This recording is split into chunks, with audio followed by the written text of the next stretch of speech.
Bonjour. Peut-on concilier innovation, RSE et ROI? Tel sera le thème de notre événement du 25 novembre prochain à l'auditorium de la Poste. J'ai le plaisir d'accueillir Virginie Coll. Quels sont les attendus que nous avons, vous et nous, autour de cet événement? Bon, je crois qu'aujourd'hui, on parle beaucoup d'innovation. Je pense que tous les grands groupes du CAC 40 travaillent sur l'innovation. On a beaucoup également parlé ces dernières années de RSE. Concrètement, tout le monde est un petit peu perdu pour savoir comment s'incarne l'innovation et la RSE. Une chose est claire, c'est que nous, en tant que grand groupe, on ne peut pas faire de l'innovation tout seul dans notre coin. Idem pour la RSE, on a besoin de travailler avec tout notre écosystème et pour être efficace, il faut qu'on soit clair, je pense, sur nos attentes. Nous avons bien conscience que l'ensemble de la filière, largement dominée par des TPE-PME, n'ont plus aujourd'hui les moyens d'investir en matière de ressources, en matière de RSE. Quelle est la place, quel est le rôle que doivent prendre les grands annonceurs, dont vous faites partie, face à cette situation et face à cette interrogation de la part des TPE-PME, aujourd'hui, à la fois sans moyens et peut-être face à des doutes? Alors, je pense qu'avant tout, il faut que nous, en tant que donneurs d'ordre, on ait une posture bienveillante vis-à-vis de l'ensemble, en fait, de la chaîne.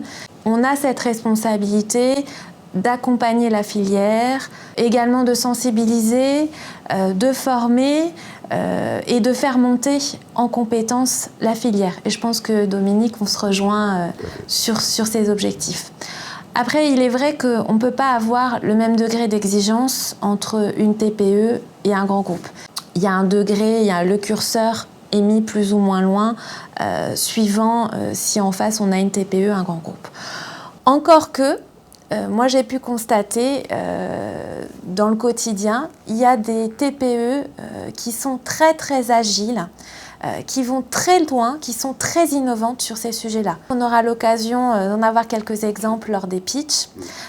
Et donc, il ne faut pas non plus être dans une posture trop caricaturale en disant que parce qu'on est petit, on ne peut rien faire. Ce n'est pas forcément une question de moyens, je pense que c'est surtout de trouver la bonne idée, de trouver la bonne offre, le service pertinent qui va rencontrer une utilité, qui va être différenciant par rapport à ses concurrents, et ce n'est pas forcément des questions de moyens.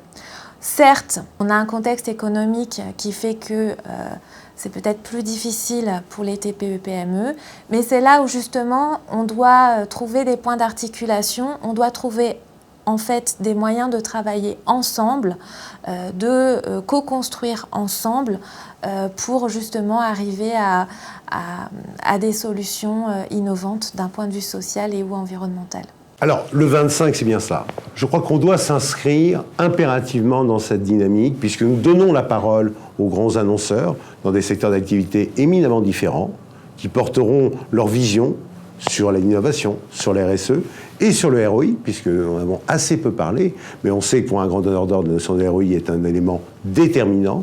Nous devrons ouvrir un débat et interpeller notre public, nos adhérents présents, nos invités, les acteurs de la filière, les dirigeants de ces entreprises, qui peut-être eux-mêmes ont envie d'entendre bien sûr beaucoup de bienveillance, mais aussi beaucoup de pragmatisme. Le ROI, de toute façon, Dominique, il est en filigrane de l'événement. On ne fait pas de la RSE pour faire de la RSE. Aujourd'hui, la RSE, elle est intégrée dans notre business. Sinon, ça s'appelle du mécénat et c'est pas de la RSE. Derrière, en fait, RSE et innovation, il y a toujours un client au bout du bout pour lequel on doit délivrer un produit et un service pour lequel on doit rendre une utilité sociale et ou environnementale. Donc le ROI, finalement, il est partout dans ces questions. Merci beaucoup Virginie, et puis rendez-vous au 25. Au 25, Dominique. Merci.